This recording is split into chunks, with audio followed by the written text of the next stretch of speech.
you want me to talk about how to manage performance. Now, this is a challenge to most managers currently, but we need to understand it, the background upon which any modern manager will be managing performance. First, situations now are very, very challenging. They're highly dynamic, and every situation is highly changing. Nothing is predictable. Actually, my management maths is 1 plus 1 is 4. Yeah. Around 1920s, it was 1 plus 1 was 2. When you're trying to manage performance around 1920s, things were predictable, things were certain. Situations were not highly competitive. They were not highly changing. Today, nothing is predictable. Things are highly changing. In this highly dynamic situation, you have to play out of the box. So that's why you have to synergize, understand your situations, and that's why I think of it as 1 plus 1 is 4. If at all you are going to be a manager of situations today, first, your performance has to be a world-class performance. Simply put, let me borrow from Jim Todd, a concept he gave us in 1999, where he told us that if at all you are going to manage anything today, do it in the best way compared to the best in the world. And that is what will be sustainable. So you have first to understand what makes a world-class performance so that you can strive to reach world-class concept in understanding performance. So to bring out that well, I've developed 2 Kenyan cases so that when I'm talking to Kenyans and Kenyan managers, these cases can help. The first case is the concept of Nyakemincha. What do I mean by Nyakemincha?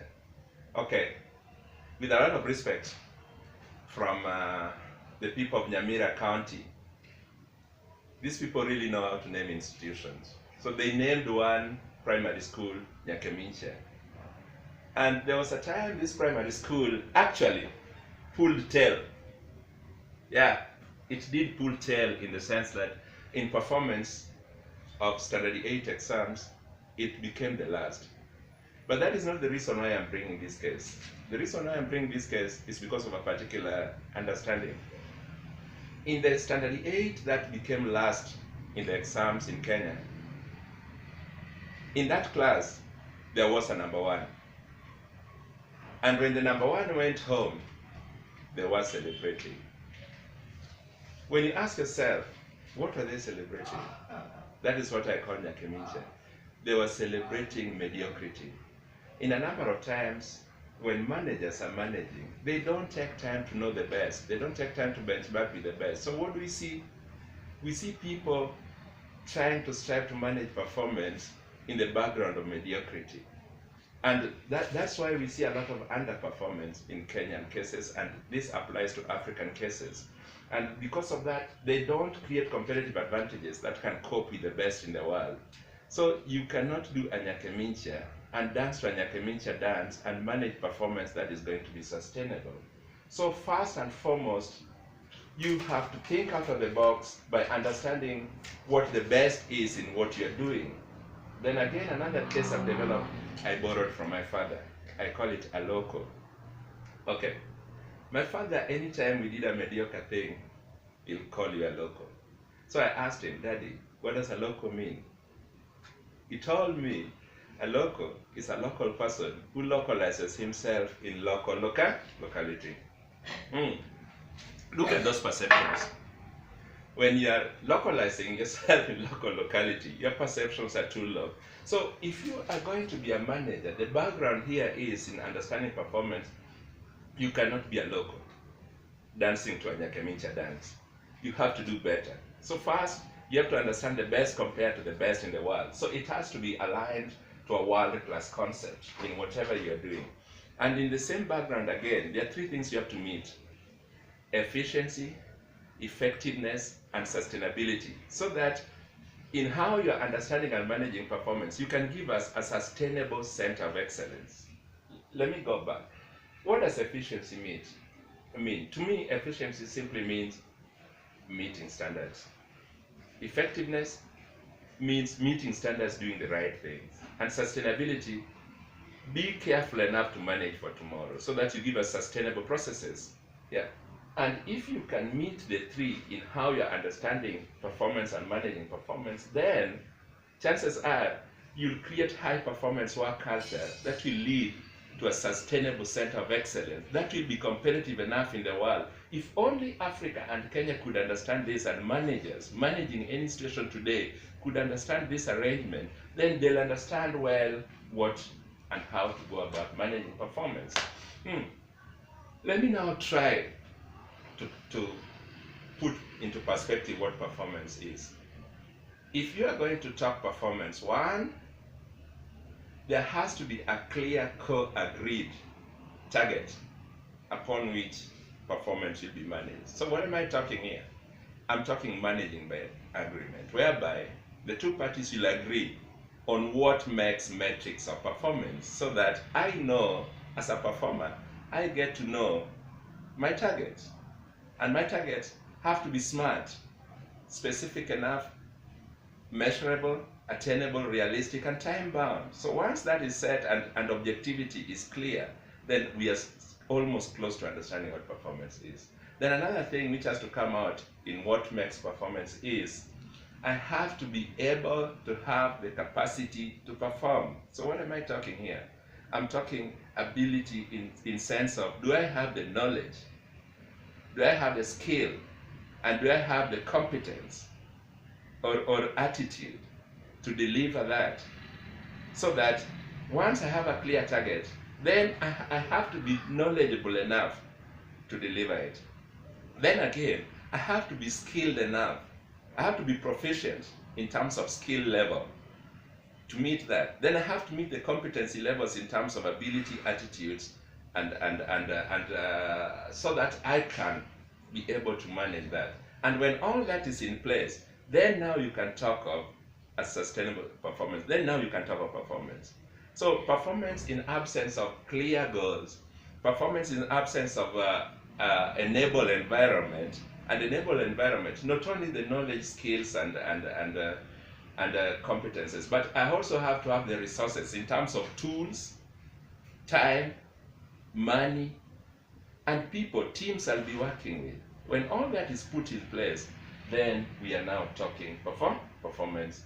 And when we manage all that, now then we are talking managing performance. So it has to be a background of first, management by agreement, whereby there are co-agreed goals. Then there has to be strategic alignment. What do I mean here? There has to be vertical strategic alignment and horizontal strategic alignment. What do I mean by vertical strategic alignment? The strategic thread coming from the corporate goal to the individual goal has to be cascaded well, so that the individual and the people managing the individual are enabled to understand the bigger goal and align their performance to the bigger goal. So there has to be a very clear vertical strategic alignment. Then horizontal strategic alignment. Managers today have to understand one thing. For successful management of performance, there has to be systems aligned and processes aligned. And what do I mean? Departments have to pull together. So we are talking here interdependence of departments, so that they are not competing, but they are pulling together and synergizing towards one common goal. Then is when performance will succeed. So there has to be both strategic alignment and vertical alignment. And all this has to be in the background of a very clear understanding of management by agreement, where we agree on goals. Then we set meaningful goals which are sustainable, which can be achieved. Then again, that is what is going to lead us to pragmatic stations in varying stations. Then in all this again, we have to understand some other thing. You are not managing performance to victimize and all that, is to encourage ever learning, ever changing situations, to cope with the dynamic situations. Yeah. So that has to be there. it has to be in a background where you allow people to ever learn, ever change, and cope with the situation. So the all framework has to take that into account. Then another thing that has to be there is mutual respect and understanding between the performer and the person performing. So that calls for a very effective two-way communication and respect. And when all that is working, then the whole concept of managing performance will work well. And in that background, when all that is managed properly, then performance management will fall in place. You cannot do all this without a clear framework of how to go about it. So what are the key things in the framework? First, you have to plan performance. So there has to be a very clear background of performance planning, where tasks have to be set. And when the tasks are set, they have to be smart. Yeah, if they're smart, is when you are going to achieve anything. So smart tasks have to be set. Then after that, you have to measure and evaluate.